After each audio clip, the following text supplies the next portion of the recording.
আজ পবিত্র বৌদ্ধদের সর্বোচ্চ ধর্মীয় উৎসব বৌদ্ধ পূর্ণিমা। এই শ্রী বিরচিত বৌদ্ধ পূর্ণিমায় আমরা এসেছি টেগরপনি বৌদ্ধ মন্দির, যেটা আমাদের তীর্থভূমি বলা হয়। এখানে আজকে অনেক পুণ্যার্থী এসেছে।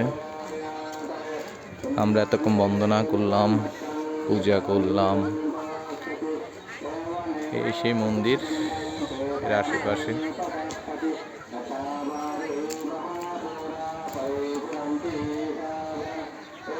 অনেক প্রাকৃতিক মনোরম সৌন্দর্য।